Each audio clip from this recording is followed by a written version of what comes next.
Baik. Assalamualaikum warahmatullahi wabarakatuh. Bismillahirrahmanirrahim. Eh,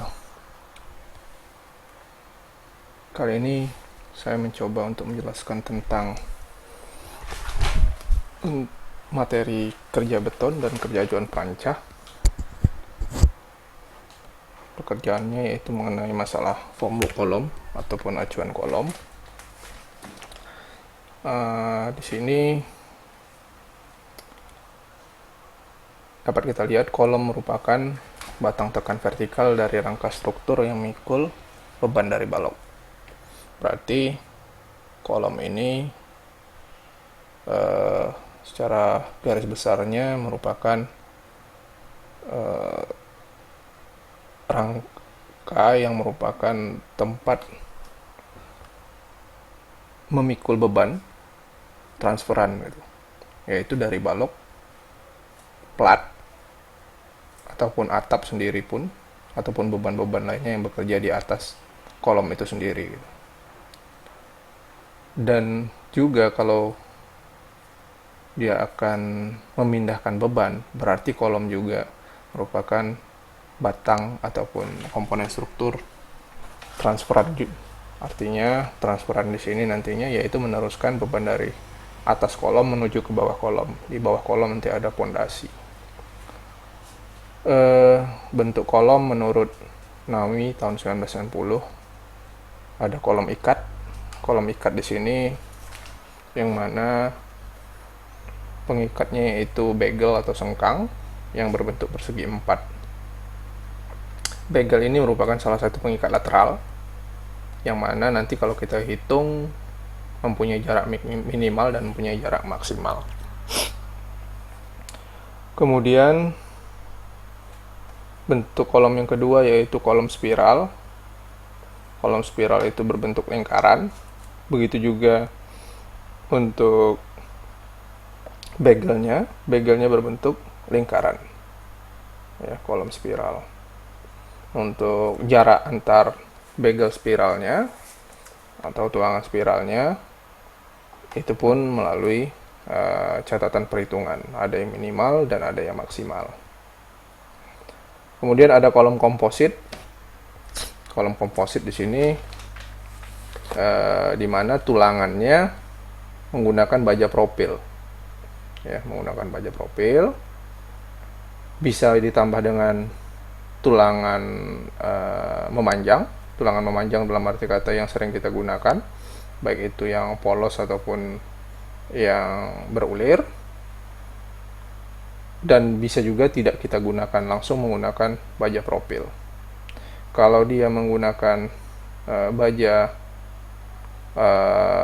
polos atau baja yang berulir, maka baja polos dan berulir kita ikat dengan sengkang, baik itu bisa dengan persegi ataupun spiral. Seperti ini. Menurut Black dalam bukunya yang berjudul Civil Engineers Reference Book, ada 3 aspek yang harus diperhatikan dalam pemilihan backcasting kolom. Yang pertama, kualitas. Yang kedua, keamanan bagi pekerja. Yang ketiga, biaya dan material. Supaya mendapatkan konsep efisien, efektif, dan ekonomis. Jadi, kondisi ini harus kita perhitungkan. Kualitas backcasting kolom yang pertama tadi yang akan digunakan harus tepat dan layak serta sesuai dengan bentuk pekerjaan struktur kolom yang akan dikerjakan. Permukaan backcasting kolom yang digunakan haruslah rata sehingga hasil pengecoran beton kolom mendapatkan hasil yang baik. Intinya itu permukaan harus rata dan juga kolom tersebut kondisinya masih padat, tidak keropos dalam pengerjaannya. Kemudian keamanan bagi para pekerja, backcasting harus cukup kuat menahan beton kolom agar backcasting tidak runtuh dan mendatangkan bahaya bagi pekerja. Jadi ini mengenai masalah metode konstruksinya, dalam arti kata cara pengerjaan sehingga tidak mengakibatkan adanya accident dan pun kehancuran dari kolom tersebut sewaktu itu dicetak. Yang ketiga, biaya dan material yang digunakan untuk backcasting kolom harus direncanakan seefektif mungkin. Artinya, kita boleh menggunakan material yang biaya rendah, tetapi kita juga harus memikirkan konsep keamanan juga kualitas. Memang pada dasarnya kualitas itu berbanding lurus dengan biaya, artinya semakin mahal kualitas, semakin tinggi kualitas, semakin mahal biaya. Biasanya seperti itu kalau kondisi lapangan. Tetapi tidak salah juga kita mencoba untuk mungkin memadu padankan secara material yang mana bisa mengkonsepkan nilai ekonomis sehingga biayanya pun menjadi lebih rendah. Jenis backcasting dan keuntungan juga kerugiannya. Yang pertama, ada namanya backcasting konvensional. Backcasting konvensional adalah backcasting yang materialnya menggunakan kayu. Menggunakan kayu ataupun material yang sejenis dengan kayu. Pemakaian backcasting tradisional mempunyai ini keuntungan kerugian. Pemakaian backcasting tradisional mempunyai tingkat fleksibilitas yang tinggi. Jadi dia nilai fleksibilitasnya yang dilihat karena backcasting tradisional dapat dibuat dan dipakai untuk struktur bangunan yang bentuk yang bervariasi. Ya, bentuknya yang bervariasi. Jadi berbagai macam model masih bisa kita buat kalau menggunakan kayu. Kemudian penggunaan backcasting lebih menghemat biaya pekerjaan backcasting dengan skala pekerjaan kecil. Material kayu tidak awet, ya, ini kerugiannya. Material kayu tidak awet untuk dipakai berulang-ulang kali karena dia kalau dicampur dengan pekerjaan basah yang ada air di dalam beton, maka kayu tersebut pun cepat rusak. Waktu pemasangan dan pembongkaran backcasting relatif lama, ya, jika itu dipaku. Sistemnya sistem paku. Kemudian banyak menghasilkan sampah kayu dan paku sewaktu pemasangan maupun pembongkaran. Bentuknya tidak presisi, ya, bentuknya tidak presisi. Itu dia. Contohnya seperti ini yang telah kita laksanakan di lapangan kemarin. Ya. Dari konsep backcasting kayu. Kemudian ada backcasting semi sistem, knockdown atau bongkar pasang. Dengan berbagai kekurangan dari backcasting konvensional tersebut, maka direncanakanlah backcasting knockdown yang terbuat dari material gabungan plat baja dan besi.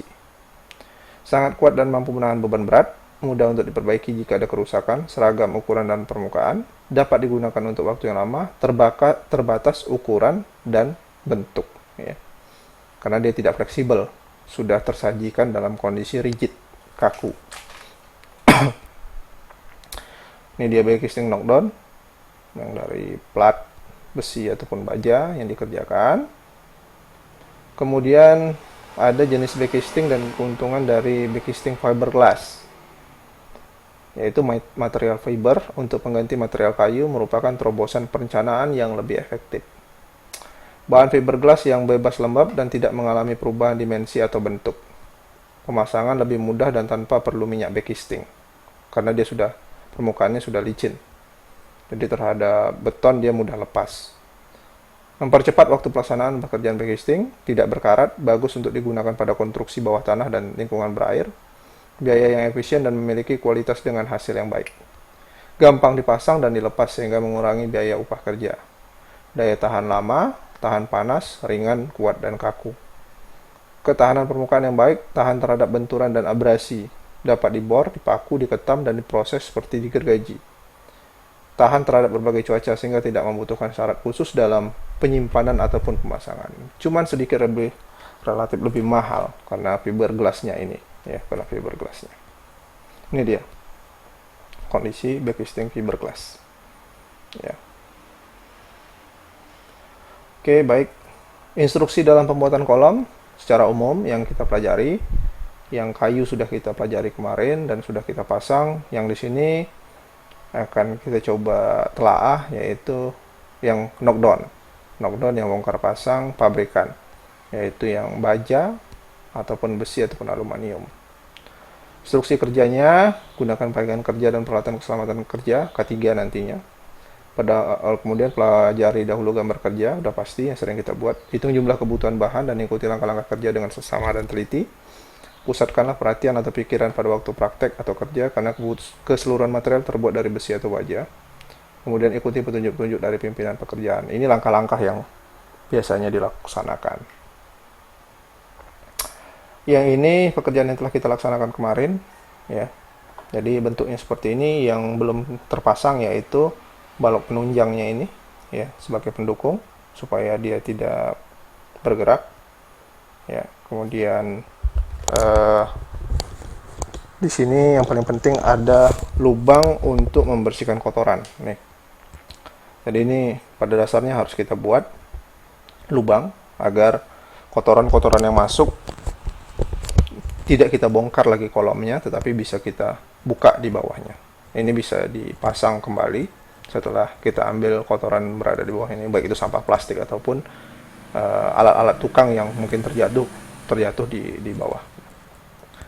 Ini beberapa bagiannya yang kita ketahui dan telah kita pasang.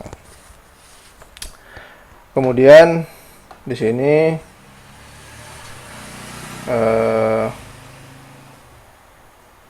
gambar di sebelahnya merupakan bagian-bagian juga dari materialnya, ya, dari materialnya. Catatannya kolom ditunjang secukupnya di 4 sisi agar tetap tegak lurus selama dicor, ya. Intinya vertikalnya jangan berubah setelah itu dicor, ya, secara vertikalnya. Berikut ini ada bahan dan alat yang digunakan dalam pembuatan backcasting kolom beserta fungsinya, ya. Lebih kurang sama dengan kayu, baik itu fiber ataupun besi ataupun baja yang sistemnya backcasting konvensional, kemudian knockdown dan fiberglass. Yang pertama A itu panel kolom, ya. Panel kolom itu ini sebagai backcasting kolom. Ini panel kolom keseluruhan. Ini panel kolom, ya, untuk mencetak kolom. Kemudian ada tie rod sebagai pengikat antara panel pada sistem formwork, ya. Ada tie rod ini ada besi yang melintang. Ada dua kondisi besi. Yang pertama, pengikat dari besi yang warna biru ini. Kemudian ada besi yang melintang yang mengikat warna biru, ya. Nah, berarti ada yang warna biru satu, untuk yang depan belakang menggunakan biru, yang untuk samping kanan dan kiri itu menggunakan besi yang mempunyai ulir, yang itulah namanya tie rod, pengikat besi yang warna biru. Yang disebut besi biru ini waller. Waller itu untuk perkuatan pada backcasting kolom atau dinding sebagai sabuk. Jadi ini sebagai sabuk. Ya, pengikat sabuknya ini itulah namanya tie rod. Kemudian yang C, push pull base sebagai pengait push pull props. Push pull base itu yang berada pada bagian bawah, ya. Nih push pull base, ya. Kemudian ada namanya push pull prop, pendukung secara ketinggian. Ini push pull prop, ya. Kemudian ada namanya tie knot. Tie knot di sini untuk mengatur dan perkuatan panel backcasting dengan tie rod, ya. Nih besinya tadi itu tie rod, batang besinya. Tie knot itu ini yang mengulir untuk yang mengikat dari tie rod ini, ya. Jadi kalau mau dikencangkan besinya, sabuknya itu supaya bisa terkencangkan, kita menggunakan tie knot. Ini dia. Kemudian waller tadi udah. Kemudian ada push pull bracket, berfungsi mengaitkan push pull props dengan kolom. Ini namanya push pull bracket. Jadi dia mengikat weller ini diikat, ya. Kemudian itulah yang akan dimainkan naik turun. Jadi dia bersifat ulir. Jadi batangnya seperti kita memutar baut gitu. Jadi ini bersifat ulir, lebih mudah dan fleksibel, ya, pada saat kita mengerjakan. Kalau yang sistem konvensional memang sudah ada menggunakan pendukung seperti ini, dan ada juga masih menggunakan kayu. Kalau kayu itu kan memang batang kayu yang harus kita paku dan rigidnya tidak bisa berubah lagi sesuai dengan ketinggian. Kalau misalnya sudah kita paku, berarti begitulah kondisinya. Kalau ini masih bisa kita setel berdasarkan kemiringan berapa, ataupun tegak lurusnya memang vertikalnya vertikal yang kita inginkan, gitu. Kemudian ini dari konsep salah satu perusahaan Ulma, ya, yang saya ambil dari kondisi yang kolomnya menggunakan baja, aluminium ataupun besi, ya. Ini dia salah satunya. Di sininya yang lebih apa namanya, bisa mengkondisikan dari perkuatannya itu semakin lebih baik, ya, karena faktor ikatnya dari besi dan baja semakin lebih baik, ya. Dia tidak membuka, dalam arti kata memang kita tahu besi baja ini mempunyai perkuatan yang lebih baik. Kemudian ini ada salah satu sisi yang merupakan tempat bongkar pasang. Misalnya kita memasukkan kolom tidak dari atas, ya, memasukkan backcasting kolom tidak dari atas, bisa dari atas. Dan kalau memang mau dari samping, berarti kita knockdown-nya kita buka dari sini, dari samping. Berarti ini yang bisa kita lepas.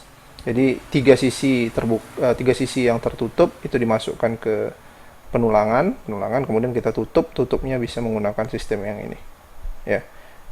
Ini dia, panel kolom dapat digabungkan seperti berikut. Ya, posisinya seperti ini. Nah, jadi ini bisa dibongkar dan bisa dimasukkan tulangan, kemudian ditutup kembali tanpa kita mengangkat tinggi untuk masukkan pada tulangan. Ini contoh dari kolom backcasting kolom juga, ya, yang sudah terpasang. Baik, ini yang tadi yang kita sampaikan bahwa ada beberapa konsep dalam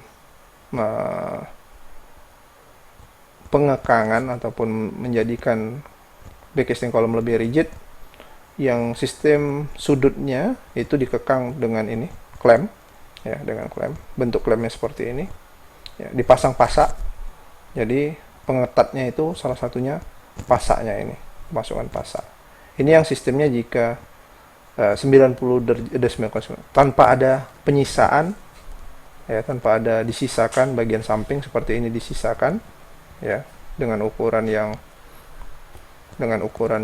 lebih kecil daripada penampang backcasting kolom yang kita cetak, gitu.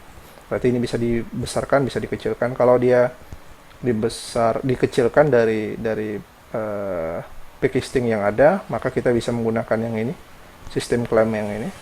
Tetapi kalau misalnya memang habis full, gitu, kita bisa menggunakan sistem klem yang ini, ya, sistem klem yang seperti ini. Ini dia tadi, jika dia ada penyisaan sistem backcasting, ya, kita bisa menggunakan baut. Ya, baut yang panjang. Kemudian tadi kita gunakan tie nut pengikatnya ini, ya, ataupun wing nut, ini dia, ya, bisa diputar. Ini posisinya, ya, itu diletakkan pada bagian dinding yang berada di depannya dan batang besinya yang diputar pada bagian belakangnya. Jadi biasanya cetakan seperti ini dibuat lebih fleksibel, jadi dimensinya lebih besar. Ya, jadi kalau mau diperkecil bisa didorong ke depan, kalau mau dibesarkan bisa didorong ke belakang sampai batas maksimal. Ya, sampai batas maksimal. Jadi ini bisa kerjakan. Jadi bisa dipakai untuk berulang-ulang, ya. Ini dia juga salah satu contoh penguncinya, ya, penguncinya. Tadi kalau ada bagian yang tersisa itu kita gunakan baut yang panjang, kemudian kita ikat menggunakan tie nut-nya tadi ataupun wing nut. Kemudian kalau dia terkunci semua, arti kata dipakai semua backcastingnya, maka kita gunakan klem. Kita menggunakan klem. Baik, kemudian ada juga backcasting kolom yang membantu pekerja supaya lebih safety. Jadi pada saat pengecoran bisa melihat kondisi di dalam. Jadi ditambahkannya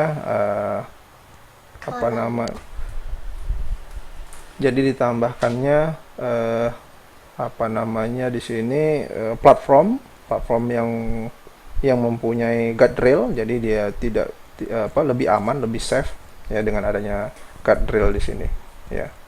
Jadi bisa dikontrol pekerjaan kolom yang berada di bawah. Kalau ini yang sistemnya menggunakan backcasting papan atau kayu, tapi penguncinya sudah menggunakan pengunci dari baja atau besi. Kemudian ada sistem kolom yang membantu juga jika kolomnya terlampau tinggi dan pekerjaannya terus seperti pekerjaan pilon, ya, pada jembatan, maka sistem climbingnya, ya, itu digunakan ya. Ini sistem penggunaan climbing di mana kolomnya itu bisa digunakan bersambung secara terus-menerus. Backcasting kolomnya dipasang terus-menerus sampai ke atas. Ya, sistemnya sistem climbing. Ini dia salah satu bentuk climbing formnya. Ya, satu bentuk climbing formnya. Berarti setelah selesai yang di bawah dinaikkan ke atas, kemudian dikunci kembali platformnya. Ya, platformnya dikunci kembali. Kemudian dipasang lagi kolomnya, terus naik ke atas, ya, terus naik ke atas. Jadi pengunci-pengunci dari yang supportnya tadi, dukungannya tadi itu, ya, ini itu di platform yang di bawahnya ini, ya. Yang ini dikunci kepada dinding kolomnya bagian luar, ya, ataupun lapisan kolom di bagian luar. Bagian-bagiannya seperti ini, climbing form untuk pengecoran lanjutan kolom. Ada kolom yang sudah dicor, ini dia dikaitkan terhadap platform untuk finishing ini tadi, kemudian anchor ini posisinya anchor ya, anchor yang di sini. Kemudian di sini ada platform bawah, ada pengatur bracingnya, ini dia, ada penguat datarnya atau kita weller tadi ya, kemudian ada platform atasnya sebagai pengontrol pengecoran. Jadi ada dua platform, ada platform kecil, ada platform besar. Platform besar untuk membantu penahan dukungan backcasting kolom, platform yang kecil untuk membantu melihat pengecoran yang berada di kolom backcasting kolom tersebut, bagian-bagiannya. Ini sistem stabilisasinya menggunakan itu tadi, dalam arti kata supportnya ada batang dukungan, ya, ada konsep dari yang terikat dan ada yang penyetel gitu, ya, penyetel bagian atas. Dan ada pengikat pada bagian bawah. Ini bagian-bagian tapaknya, base-nya tadi, ya, bagian tapak atau base-nya. Ini pada bagian bawah, ya. Ini dukungan bagian bawah ditarik dan jumpa bagian ini. Kemudian ini untuk bagian atas, ya, untuk pendukung yang ini. Kemudian ada klem, ya. Ini tadi klem.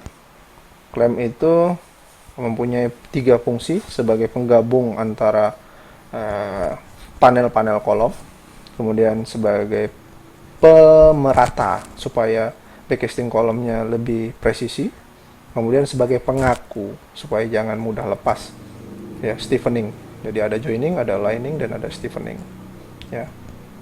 Ini dia antar kolomnya, antar backcasting kolom itu dikekang, ya, dikekang menggunakan klem. Posisi fix kolom ini dia sebagai penguncinya. Jadi yang akan mengekang kita gunakan panel joinnya, ya, panel join seperti paku ini dimasukkan ke dalam klem tadi. Jadi ini bisa merapat dan bisa membuka, ya. Semakin lebih ke atas berarti semakin membuka, posisinya semakin lebih memudahkan untuk membuka klem. Kalau semakin kita pukul ke bawah, semakin terkunci klemnya. Kemudian ada waler tadi sabuk, ya, sabuk ini dia, ya, pengunci antar panel, penyatu antar panel, ya. Di sini dia, ini waler. Tadi panel satu dengan panel berikutnya itu terkunci oleh waler, ya, baik itu secara vertikal maupun horizontal.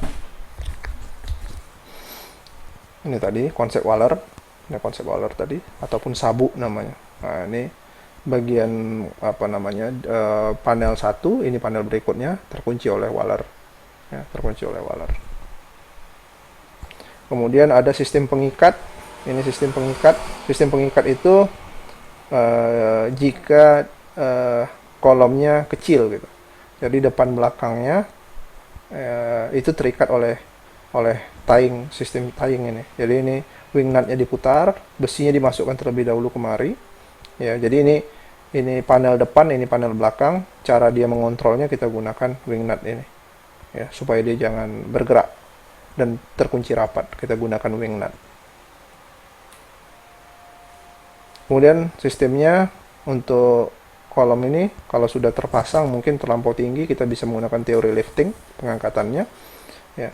Alat liftingnya diletakkan di atas, ya, alat liftingnya, kemudian nanti bisa ditarik dengan kren, ya, bisa ditarik dengan kren supaya memudahkan kita mengangkat. Ini diletakkan pada bagian atas, ini dia.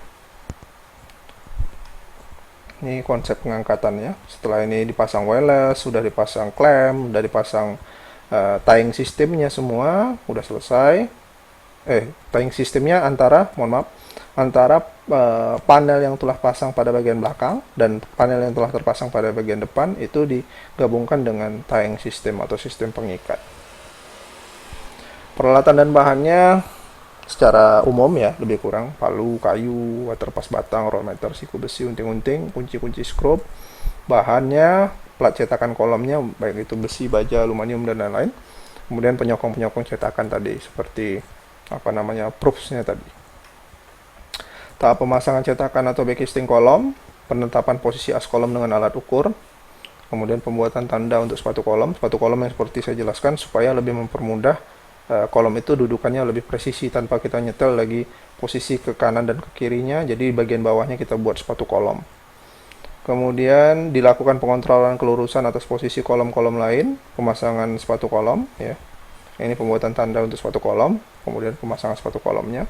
Kemudian memasang dan melengkapi tulangan kolom termasuk memasang beton decking pada sisi-sisi luar tulangan. Jadi di luar tulangan dipasang beton decking, yaitu untuk membantu membuat selimut betonnya juga ya. Kemudian supaya tulangan tidak langsung terekspos ke dinding ya, tidak menyatu keluar dindingnya gitu.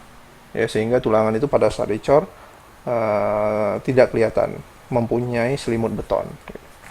Kemudian pasang channel cetakan atau backcasting yang telah dilapisi minyak, pasang penutup pada bagian sudut pertemuan panel, pasang klem kolom sesuai rencana klemnya tadi. Setel posisi cetakan atau backcasting agar vertikal dan ditopang kuat. Sebaiknya digunakan theodolit. Untuk kelurusan. Tapi bisa juga kita menggunakan unting-unting sebagai kelurusan. Nanti dapat kita lihat teknik sederhana dalam menegakkan supaya lebih tegaknya vertikal gitu. Ya, secara kelurusannya lebih baik secara vertikalnya. Kemudian bersihkan kotoran udah pasti supaya jangan mengganggu hasil dari pembetonan. Cor beton sampai dengan ketinggian yang direncanakan. Ketinggian yang direncanakan berapa? Ditambah 2,5 cm di atas elevasi dasar balok. Supaya untuk membantu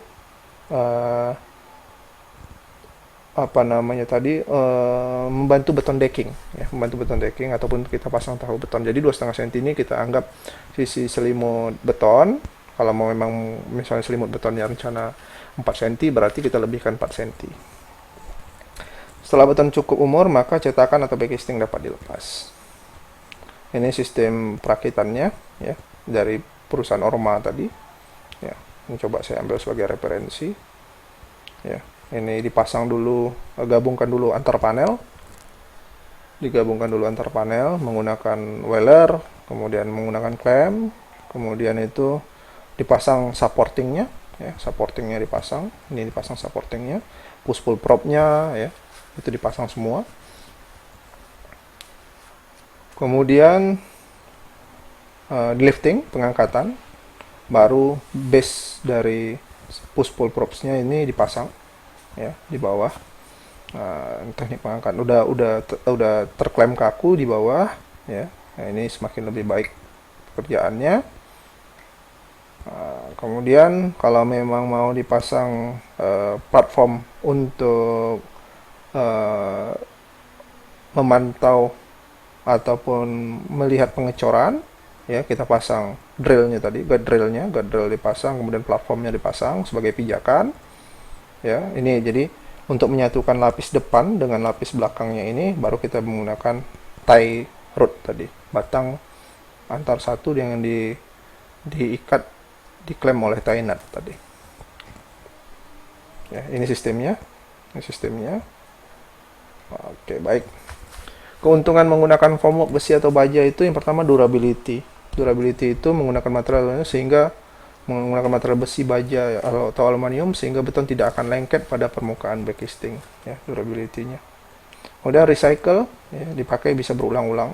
Kemudian reducing wood, penggunaan kayu. Kita tahu kayu sekarang ini sangat susah kita temukan, dalam arti kata memang dari sistem renewable ataupun pembaruannya membutuhkan waktu yang cukup lama. Kemudian renewable energy, material besi atau baja atau aluminium ini kalau jika rusak bisa dilebur kembali menjadi foam ataupun acuan baru. Itu kondisinya. Kalau berbeda sedikit recycle dia tidak dilebur tapi masih bisa dipakai untuk berulang kali dengan kondisi tidak dilebur. Artinya dia tidak dalam keadaan rusak, bisa dipakai untuk pekerjaan-pekerjaan berikutnya maksudnya. Yang harus diperhatikan dalam pekerjaan backcasting kolom, backcasting harus dibuat dan dipasang sesuai dengan bentuk, ukuran, dan posisi seperti yang disyaratkan pada gambar. Kemudian pada gambar kerja ya, backcasting harus cukup kuat untuk memikul tekanan atau beban yang diakibatkan oleh beton basah, pasti, beban pelaksanaan dan beban-beban lainnya. Yang ketiga, backcasting harus cukup kaku atau stabil, artinya harus dapat menghasilkan bentuk yang tetap bagian struktur sesuai dengan perencanaan.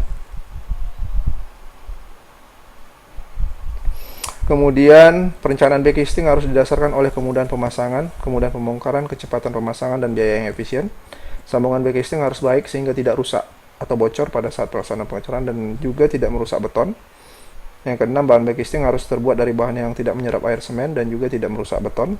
Ketujuh, dalam pemasangan backcasting harus selalu dikontrol kelurusan antara kolom dan kelurusan vertikal dengan dua sisi yang berbeda menggunakan load gravitasi atau pesawat teodolit. Jadi kita bisa menggunakan unting-unting load gravitasinya. Untuk bahan pelepas cetakan, biasanya kita gunakan minyak pelumas, meni atau plastik. Cara menegakkan kolom agar tegak lurus, yaitu cara agar kolom benar tegak lurus menggunakan bandul atau unting-unting yang dikaitkan di atas atau ujung backcasting kolom. Kaitkan bandul 20 cm dari tepi backcasting, nanti kita kontrol dari tepi backcasting. Kemudian bandul bisa menggunakan benang yang dipasang dengan beton tahu atau balok kayu kecil. Ketiga, setelah bandul dipasang di ujung atas backcasting sejauh 20 cm atau bisa juga kurang. Jadi kalau misalnya di atas 20 cm kita ukur, di bawah pun 20 cm supaya pada saat kelurusan di atas itu 20 dan pada saat kelurusan kita di bawah pun 20 sehingga tidak terjadi kemirikan pada kolomnya yang akan kita cor nantinya. Tapi ingat, kolom itu bisa miring ke kanan, ke kiri, atau ke depan belakang apabila yang dipasang bandul tadi di sebelah kanan atau kiri. Maka Anda perlu memasang yang sisi depan. Jadi, dua-dua sisi harus kita kontrol. Sisi kanan dan kiri itu yang pertama, sisi depan belakang itu yang kedua. Ataupun terserah memandang pada posisi yang mana. Jadi, dua kali memberikan pengukuran supaya kelurusan antara depan belakang dan kanan kiri itu lurus. Ini salah satu saya ambil dari referensi yang ada di YouTube. Mungkin bisa dilihat kembali. Bapak ini membuat load gravitasinya sangat fleksibel, ya, sangat fleksibel dalam arti kata tidak memanjat terhadap backcasting kolomnya. Beliau menggunakan kayu ini sebagai membantu untuk memasang unting-unting. Beliau membuat kondisi kayu itu lebih kurang 10 atau 15 cm mungkin, dan begitu juga untuk di atasnya 10 sampai 15 cm. Jadi kalau 15 cm di atas, 15 cm di bawah. Kita lihat teknis pemasangannya. Ini digantungkan beliau di atas. Tadi kita lihat ini ada tali yang dipasang di ujung, ya. Ini tali dipasang di ujung. Nah, intinya harus sama jatuhnya dengan kayu yang berada di bawahnya ini, ya. Kayu yang horizontal ini dengan horizontal di atas sama jatuhnya gitu. Kita lihat kerjaannya. Jadi kalau kita pasang unting-unting depan belakang harus terukur, kanan kiri pun harus terukur gitu.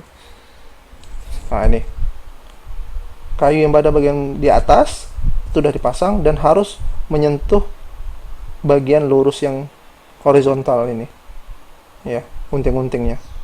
Nah, itu caranya bagaimana? Caranya kita mainkan dari kayu penopangnya ini, ya, kayu pendukungnya ini.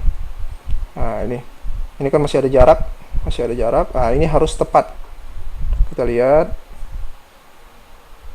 Nah, ini kan menyatu nih. Ini menyatu dengan tali dan kayu tersebut. Ah, yang ini pun harus menyatu tali. Ya, ini kan nggak menyatu. Ini harus didorong, berarti kalau kondisi ini harus didorong ke belakang. Ya, harus didorong ke belakang. Nah, ini dia teknisnya tadi, kayunya dipasang, bisa digantung seperti ini, dipepetkan ke dinding kolom. Nah, kita setel supportingnya saja, ya, pendukungnya saja kita setel. Kalau dia sudah menyatu, kita lihat. Oke, sip. Kalau dia sudah menyatu, tuh. Kalau dia sudah menyatu, baru bisa kita paku pendukungnya. Dan kayu tadi pun bisa kita lepas. Ada yang mengerjakan di atasnya dipaku gitu. Tapi saya lihat lebih sulit dan mengganggu dari pekerjaan tersebut gitu. Nah, kalau ini lebih fleksibel, bisa dibongkar pasang. Ya tergantung kita secara kreatif dalam membangun gitu. Nah ini bisa dibongkar. Ini untuk kanan kiri. Ya kanan kirinya. Berarti posisi kanan kiri pun sisi sebelah kiri dan sisi sebelah kanannya harus kita kontrol. Ya kalau tadi kita menggunakan paku berarti kita harus turun naik nih. Tapi kalau kita menggunakan yang dibuat bapak ini lebih baik gitu. Nah.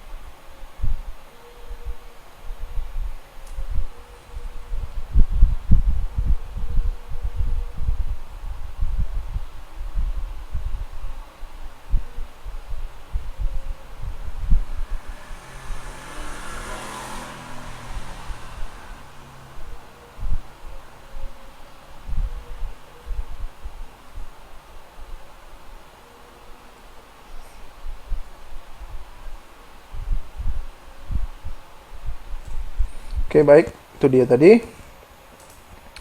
Kemudian dalam kita mengecor, ini tadi yang saya sampaikan, pada saat kita ngecor mungkin tinggi 3 meter, ya. Jadi kita lebihkan untuk pembantu decking, ya. Jadi beton decking yang membantu, kita lebihkan berapa? Misalnya 4 cm untuk beton decking kita buat, berarti 4 cm kita lebihkan. Ya, jadi tulangannya itu pas di atas kolom ini nanti untuk tulangan balok, pas di atas ujung kolom sehingga acuan balok itu bisa berada di bawah 4 cm ini. Jadi setara dengan tahu betonnya gitu, ya. Ini kondisi yang disarankan gitu. Ya, kalau misalnya di bawah ini berarti kita harus sedikit sulit untuk memasang beton decking lagi kembali. Kalau ini sudah membantu beton decking, berarti harus kita pikirkan kalau 3 meter lebihkan untuk beton decking, membantu meletakkan tulangan balok, ya, membantu meletakkan tulangan balok. Berarti kan baloknya berada di atas ini gitu. Secara tidak langsung seperti itu. Oke baik, ini referensi saya yang saya gunakan yang sebagai catatan. Baik, terima kasih atas perhatian rekan-rekan. Ya, sampai jumpa di materi berikutnya. Assalamualaikum warahmatullahi wabarakatuh.